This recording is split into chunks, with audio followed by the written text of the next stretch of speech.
Y bien, estamos ahora con el ministro de Economía, Alfredo Torne. Ministro, ¿qué tal? ¿Cómo estás? ¿Qué tal, Jaime? Alfredo, ¿qué tal? Buenas noches, ¿qué tal? A todos, Bueno, se ha enviado un proyecto de ley al Congreso para la reconstrucción.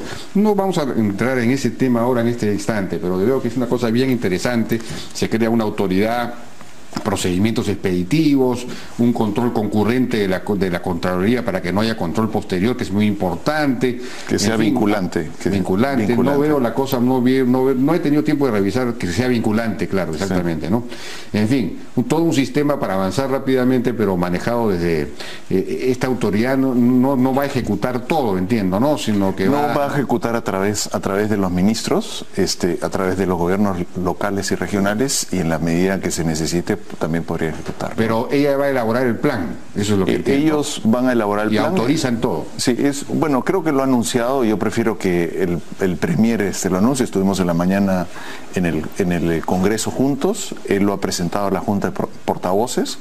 Creo que es una propuesta muy ambiciosa, un proyecto de ley, y que lo que pide es una serie de autoridades para precisamente hacer, como dice el presidente, la reconstrucción con cambio, ¿no? Claro. Creo que lo que es muy importante, creo que es una de las cosas que dijo el presidente, es de que tenemos que ser positivos. Todos hemos trabajado en el periodo de la emergencia. En el pasado, lamentablemente, hemos tenido malas experiencias con la reconstrucción, pero nosotros como Ejecutivo nos estamos preparando para hacer esto bien, para sacarlo adelante. Yo creo que este es un primer paso importante, ¿no? Lo que nos toca a nosotros como Ministerio de Economía es ver la ampliación del déficit, que la vamos a presentar dentro de nuestro marco macroeconómico que sale a finales de abril, ¿no? Bueno, entrando al tema del déficit y del problema fiscal. El día domingo, Elmer Cuba y Alonso Segura estuvieron en la agenda política y, digamos, pintaron un cuadro bien complicado de la economía, ¿no? No sé si podemos escuchar la primera parte de lo que dijo Cuba, por favor. El déficit fiscal está encima de 3%. El próximo año también, todo indica que el déficit va a estar picando el 3%. Entonces, a ese ritmo, con un déficit fiscal de 3% por año, no es sostenible, ¿no? La deuda pública se va a comenzar a elevar y yo sí esperaría un ajuste fiscal en el 2019. Estamos viendo labraditos a un ajuste fiscal del 2019 y sería paradójico que el gobierno que quiso bajar el IGB termine subiéndolo. Tenemos un hueco ahí de más o menos 6.000 millones de dólares este año, no es poco. Ese déficit de 3 puntos del producto se traga 2 veces el daño del niño. ¿No? Te ponemos una idea de la magnitud. Y eso se va a reproducir el próximo año y luego el próximo año. O sea, es insostenible una política fiscal sin mover nada. Tarde o temprano o vamos a tener que bajar el gasto público, lo cual va a dañar al gobierno que ya es débil políticamente, o subir los impuestos. Lo que se pensaba hacer en tema tributario, se hizo todo ya. Su mejor tiro ya lo tiraron, ¿no? ¿Qué espera uno para el 2000? ¿Y era un tiro pobre? Y era un tiro pobre, bastante modesto, ¿no? Mira lo que ha pasado al final del día.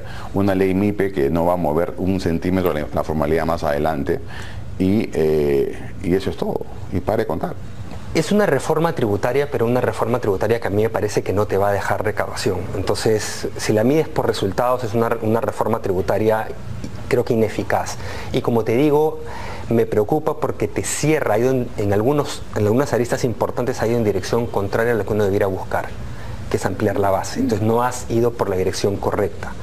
Estás de alguna manera quitándole capacidad a la SUNAT de poder salir a perseguir a los evasores elusores.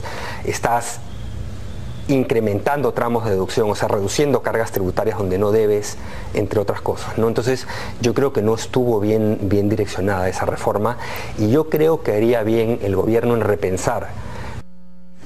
Bueno, ¿qué comentarios sobre esto? El déficit 3% este año, el 3% el próximo año, tendría que haber un ajuste en 2019, es decir, subir impuestos o bajar gastos, en fin, es una cosa, digamos, preocupante, ¿no? Alarmante, lo que decía Cuba, y la reforma tributaria no ha funcionado, en fin. ¿Qué se puede decir? Yo la verdad es que respeto mucho las opiniones de los economistas. Creo que este gobierno es un gobierno muy democrático, pero creo que mi lectura es totalmente distinta. Nosotros hicimos un ajuste fiscal el año pasado, gracias a Dios hemos bajado el ajuste fiscal, eso nos permite hoy día hacer una expansión fiscal precisamente para acomodar el programa de la reconstrucción. De no haber hecho ese ajuste, probablemente hoy día no tendríamos ninguna flexibilidad para precisamente elevar el déficit como lo vamos a elevar, para generar los recursos para financiar la reconstrucción. Lo que ellos dicen es, más adelante precisamente, que critican ese ajuste fiscal diciendo que se obedeció a una mala lectura de los datos, de la realidad, y que ha provocado una recesión, una desaceleración muy fuerte y una caída en las expectativas. Pero Jaime, a ver, apelemos la inteligencia. Yo estoy en desacuerdo, no afectó la demanda. ¿Qué hubiese pasado si hoy día yo estuviese sentado acá con un déficit de 3.8% y tener que enfrentar un proceso de reconstrucción como el que tenemos que enfrentar? No tendríamos ninguna posibilidad de financiar la reconstrucción. O sea, hubiese sido irresponsable que nosotros hagamos eso. Lo responsable fue generarnos un espacio fiscal para precisamente en momentos difíciles como el que estamos enfrentando hoy día, tengamos ese espacio para poder financiar la reconstrucción. Y una cosa más que creo que es muy importante: uno gana credibilidad en su manejo fiscal. Entonces yo estoy seguro que todo el mundo sabe que en el momento en que nosotros tengamos que ajustar el déficit de vuelta porque hemos acabado de financiar la reconstrucción, lo vamos a hacer, porque tenemos la credibilidad para hacerlo. Pero lo que dice Cuba, vamos a tener 3% de déficit fiscal este año, 3% del PBI el próximo año, y entonces en 2019 vamos a tener que hacer un ajuste, porque eso no es sostenible. Un ajuste significa subir impuestos. Mira, afortunadamente nosotros hemos hecho una reforma tributaria, y nuestra reforma tributaria es una reforma tributaria de largo alcance. Nosotros pensamos que que un escenario base, los ingresos tributarios deberían de crecer más o menos entre el 4 y 5%. Ese dinero va a entrar a la economía precisamente en el 2019-2020, y eso nos va a permitir bajar el déficit de nuevo a la senda donde nosotros lo queríamos tener. Entonces lo que vamos a tener, que es lo que vamos a presentar a finales de abril en el marco macroeconómico, es que vamos a tener un aumento del déficit. ¿Cuánto? No lo podemos decir estamos haciendo los ajustes finales. Vamos a llevar el déficit hasta un cierto nivel en el 2018, que va a ser el punto más alto, y de ahí gradualmente vamos a converger nuevamente al 1% en 2021, que es lo que nos habíamos comprometido. Una buena parte de eso va a ser financiado con la mayor recaudación producto de la reforma tributaria que hemos pasado, ¿no? Pero uno revisa las cifras, por ejemplo, el informe que acaba de sacar la SUNAT, y realmente es preocupante, ¿no? Porque en marzo la caída de los ingresos es 9%, es decir, hay menos 9% en comparación a marzo del año pasado. El impuesto a la renta en particular ha caído 16%, menos 16%, ¿no? A las ventas el IGB también ha caído, aunque solamente 1.3%, y el interno ha caído menos 4%, es decir, menos 4%, ¿no? Jaime, a ver, veamos los números. Si solamente tomamos los ingresos tributarios de enero a marzo han caído 1.143 millones. Gran parte de esa caída se debe a solamente un factor, que no es nuestra responsabilidad, es responsabilidad del gobierno anterior, que se llaman las devoluciones del IGB. Eso solamente representa 830 millones. Después, el año pasado recibimos, producto de la venta de Nesur, 700 millones adicionales que fueron extraordinarios. Si le quitamos esto, nosotros tenemos una recaudación positiva en el primer trimestre de 483 millones, es decir, un aumento de 1.8.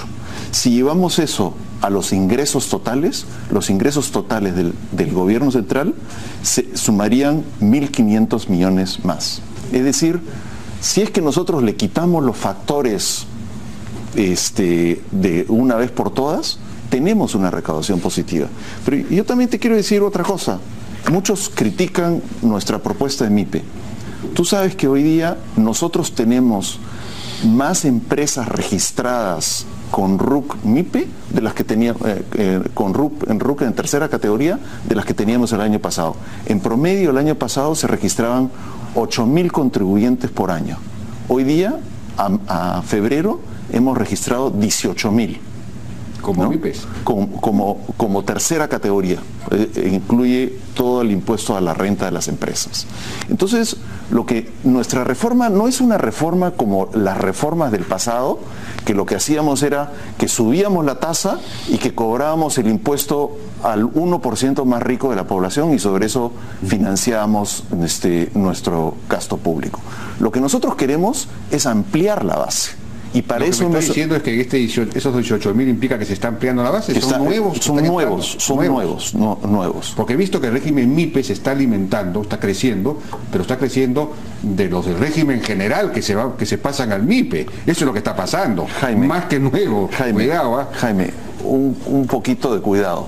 En el decreto legislativo 1269 se explica claramente que se registrarán como régimen MIPE todas las empresas que facturen 1.700 UITs o menos. Sí. El propio decreto legislativo dice que se tiene que registrar. O sea, eso no significa que se pasaron. La propia SUNAT los pasó. Ya, de acuerdo. ¿No? Esto no es, no es que voluntariamente se hayan pasado del régimen general al régimen MIPE. La propia ley los obliga a registrar. Pero mi punto es que no son nuevos, sino que son los que estaban en el régimen general, que han sido pasados por la SUNAT. Si nosotros sacamos los cálculos de la SUNAT y hacemos la prueba ácida, en este régimen, en los 3 primeros meses hemos perdido cerca de 130 millones de soles. ¿Ok? Eso es todo lo que hemos perdido. ¿Y qué es lo que hemos logrado? Hemos logrado que ciertas empresas se muevan del RUS y del RER a este nuevo régimen y de que entren nuevas empresas a tributar. Entonces, para nosotros esto es un gran logro, pero o sea que este año vamos a tener, bueno, los ingresos van a subir o no van a subir. Hasta ahora no están subiendo. Mira, lo que a mí me sorprende es de que la gente critique. Nosotros recibimos la recaudación tributaria en 13.4% del PBI. ¿Tú sabes en cuánto estaba la recaudación? ¿Nada más? Sí. ¿Tú sabes cuánto estaba la recaudación tributaria en el 2012? 17% del PBI.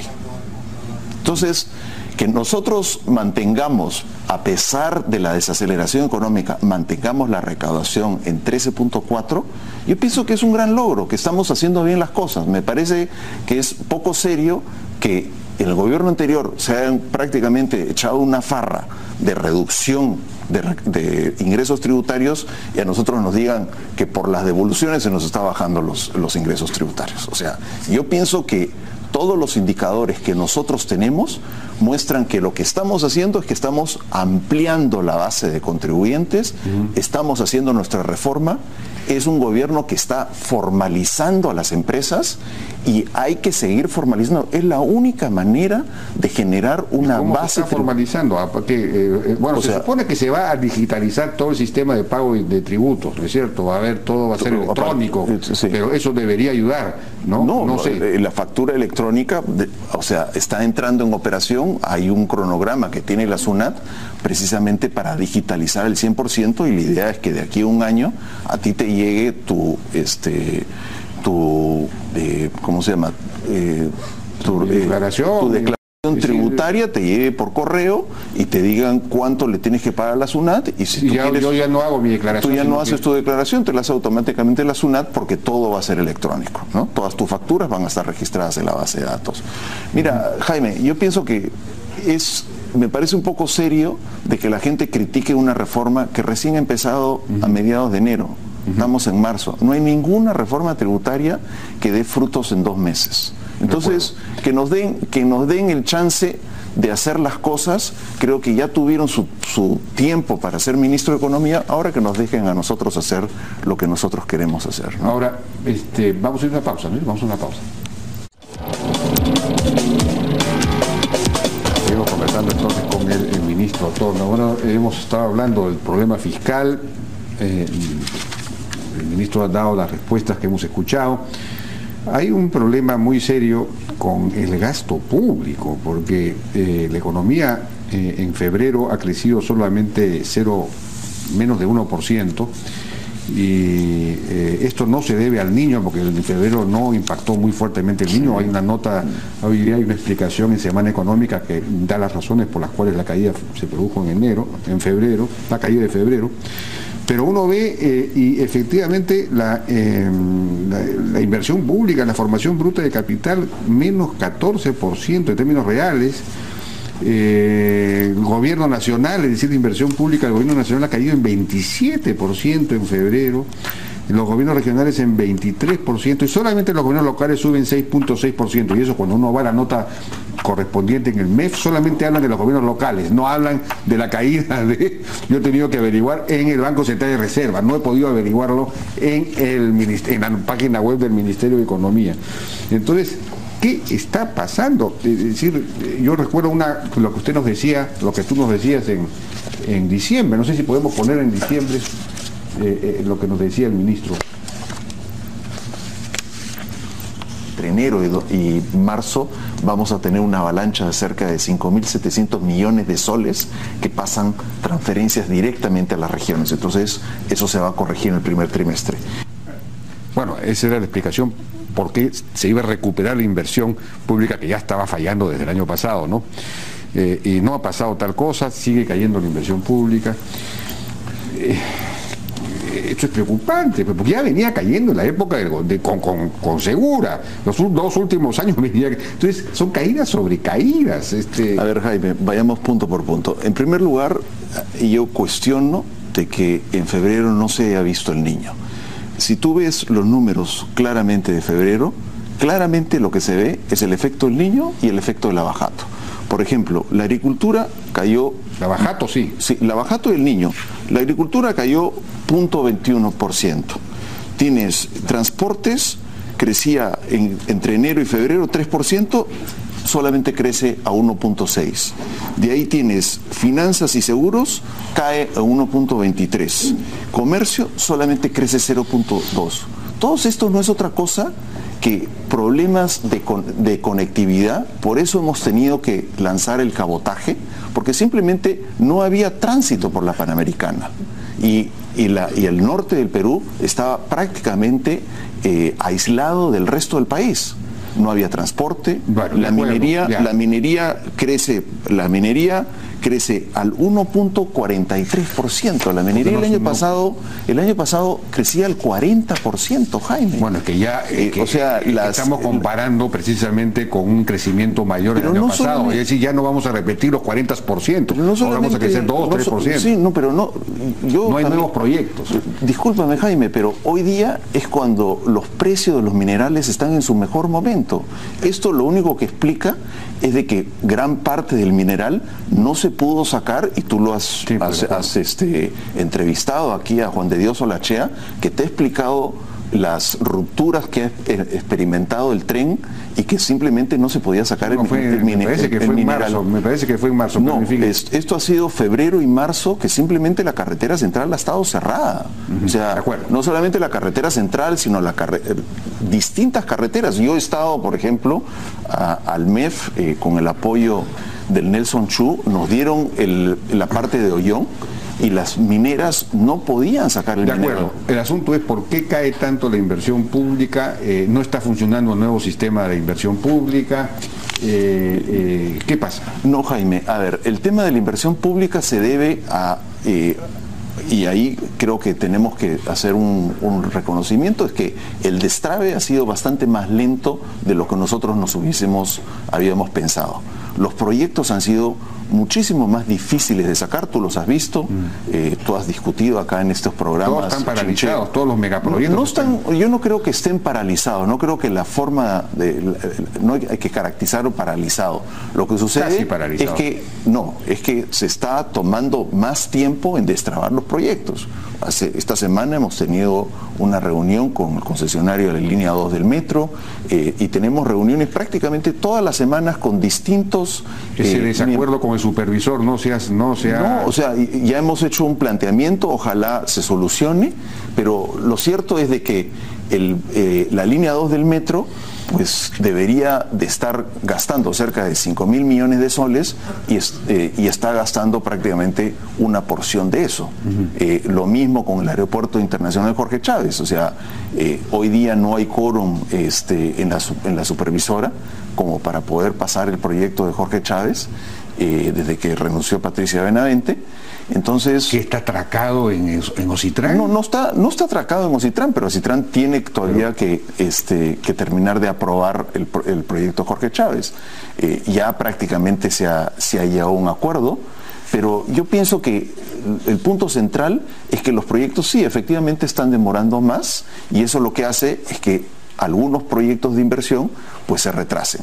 Sin embargo, lo que nosotros hemos hecho, y ahí mantengo lo que dije en el programa, es que hemos puesto muchísimo más dinero, hemos hecho medidas de impulso por 5.500 millones de soles, hemos transferido hasta el 31 de marzo 5.000 millones de soles de proyectos de inversión, y después hemos añadido otras medidas de estímulo, como ha sido la agricultura, viviendas, MIPES. Todos los proyectos... En fin, hay una serie de cosas que se han hecho que yo lo he dicho, que van a revertir a partir del segundo semestre de este año. Bueno, y todos los proyectos vinculados a Odebrecht, las concesiones, están también paradas por cuentas congeladas, no sé si ya se descongelaron las cuentas, problemas con la cadena de pago, porque el propio Estado no les pagaba, los ministerios no les pagaban, eso que creo que ya se ha resuelto parcialmente, pero no lo sé. Es decir, hay problemas por todos lados. Jaime, o sea, estamos enfrentando una situación complicada.